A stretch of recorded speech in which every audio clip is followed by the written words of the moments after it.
Jelmaan di sebalik langsir. Tunggu selepas ini.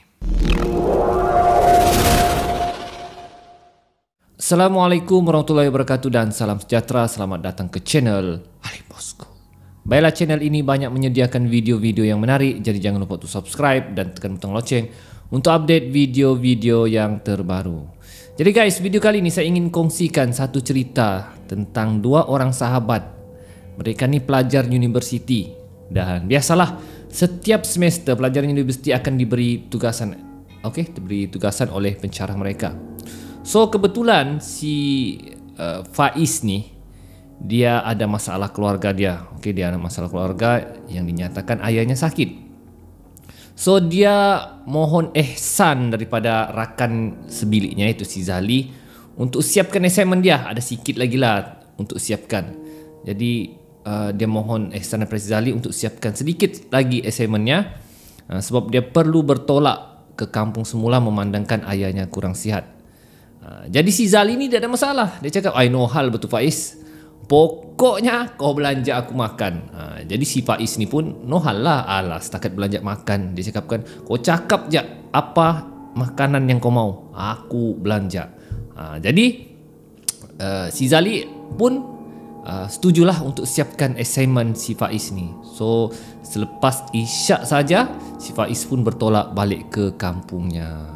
So si Zali pun tunaikanlah permintaan rakannya untuk menyiapkan assignmentnya. Jadi malam tu dia, kata orang, bergadang lah satu malam tu untuk siapkan assignment rakannya. So tengah-tengah dia buat assignment, tiba-tiba dia dengar bunyi salakan anjing di luar tingkap dia. Di luar tingkap bilik dia. Ya, dengar. Dia cakap, kenapa ada bunyi salakan anjing ni kan? Mesti anjing ni nampak sesuatu ni. So dia pun pergi jenguk lah di tingkap tu. Dia buka langsir, dia tengok.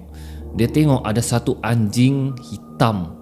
Dia sangat besar, ya, macam anjing polis tu. Betul-betul berada di tengah jalan raya. So dia heran lah kenapa anjing tu ada di situ kan. Dan anjing tu menoleh menuju melihat si Faiz di tingkap. Macam tu dia tengok. Dia cakap, apa hal anjing ni kan? Kemudian anjing tu masih menyala. Gitu. Lepas tu si Zali pun halau lah. Syuh, dia cakap. Dan anjing tu pun berlalu pergi. So si Zali ni pun dia tutup tingkap dan kunci tingkapnya, agar tidak ada gangguan lagi lah. So dia tutup langsir. Dan dia teruskan buat assignment rakannya tu. Tengah-tengah dia buat assignment, dia rasa macam ada benda berada di sebalik tingkapnya, di sebalik langsir tingkapnya. Cakap, apa benda macam ada orang menengok ni kan, dia cakap kan. Tapi dia tidak peduli, dia tulis. Dia buat saja assignment. Tiba-tiba langsir tu dia macam bergerak-gerak, sedangkan tingkap bilik dia sudah tutup. Dia cakap, aku dah tutup dah tingkap ni, kenapa macam ada angin bertiup kan di langsir tu. So dia pun pergilah langsir tu, dia cek, dia buka, tapi tidak ada apa-apa. Jadi dia pelik, tingkap tutup tapi bergerak-gerak pulang langsir ni. Dia cakap, hiraukanlah, dia cakap. So dia sambung lagi. Jadi sambil dia sambung assignment, sambil dia minum kopi untuk mengelak mengantuk lah kan. Dan sekali lagi guys, langsir tu bergerak seperti ditiup angin. Dia cakap, aku dah tutup tingkap. Dia cakap, macam mana boleh terbuka pula ni? Dan bila dia lihat, betul guys, tingkap tu terbuka, sedangkan dia sudah kunci. Dia berfikir, bila aku buka tingkap dia berfikir, dia cakap. Jadi guys, dia pun pergi tutuplah tingkap. Dan bila dia mau tutup tingkap, guys, betul-betul di tingkap tu ada satu mata merah terbujur melihat si Zali. Terkejut si Zali. Astagfirullahaladzim, dia cakap, apa benda ni, dia cakap kan. Auzubillahi minasyaitonirrajim. Pop, dia tutup, dia kunci, dia tutup langsir. Terus dia pergi ke katilnya dan tutup matanya. Astagfirullahaladzim, apa yang aku nampak tu? Astagfirullahaladzim. Dia baca doa. Terkejut, dia nampak tiba-tiba ada satu macam mata merah betul-betul melihat dia dekat tingkap. Dan keesokan harinya, benda tersebut menjadi heboh di seluruh kolej berkenan, di asrama berkenan. Dia cakap, ada aku menampakkan benda begitu. Dan si Zali pun perasan benda tersebut bukan saja dia yang diganggu, tapi seluruh pondok asrama bangunan asrama tersebut diganggu. So dia heran, apa benda yang mengganggu tersebut. So pada malamnya, sekali lagi si Zali ni siapkan lagi assignment rakannya, dan sekali lagi langsir tingkapnya bergerak lagi. Seperti ada sesuatu. Dia cakap, aduh, dia cakap kan, takkan benda ni lagi, dia cakap kan. Jadi dia pun pergilah. Dia pergi cek. Bila dia cek, oi guys, ada kucing dalam biliknya, sedangkan tingkap dia berkunci. Miau, miau, dia cakap, bila pula kucing ni masuk? Dia cakap, macam mana pula kucing ni boleh masuk dalam rumah? Dan dia cakap, tak pernah nampak kucing ni ada di sekitar asrama ni. So dia buka lah tingkap tu. Kucing tu warna hitam. Kucing tu pun keluar dari tingkap. So dia masih berfikir, macam mana boleh kucing tu boleh masuk?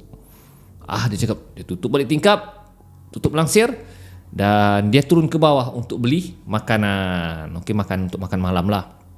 So dekat college tu dia ada gerai makanan lah. So selepas dia beli makanan, dia pun naik semula lah ke bilik dia. Dan bila sampai ke bilik dia, dia terhidu bau kemenyan. Kemenyan ni biasanya digunakan ketika orang meninggal ataupun baca tahlil. So sangat kuat. Dia cakap, macam mana pula ada bau kemenyan dalam bilik ni, dia cakap kan.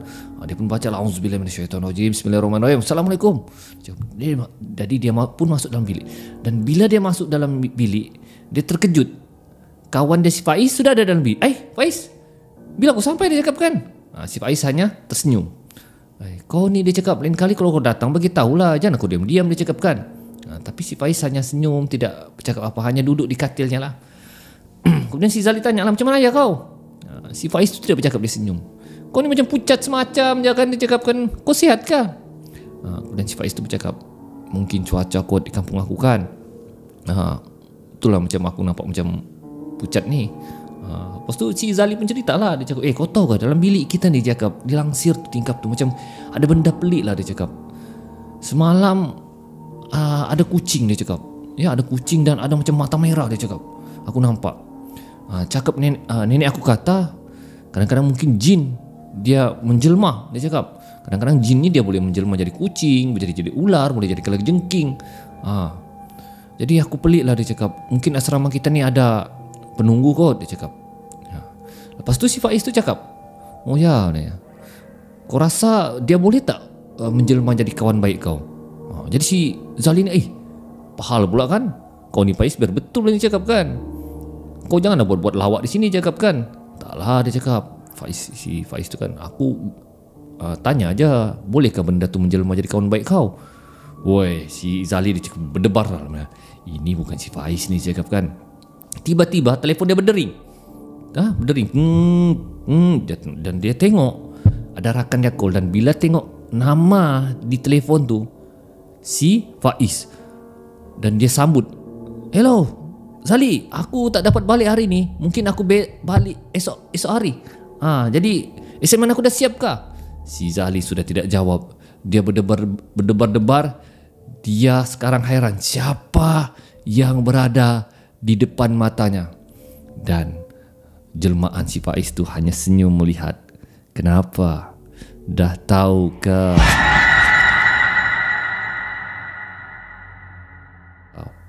Guys, si Zali terus pengsan. Jadi guys, itulah dia kisah seram. Kisah seram ni saya ambil daripada fiction Syasha. Saya tidak tahulah kisah ini benar ataupun rekaan semata-mata. Tapi bila saya dengar kisah ni, memang agak seram. Ya.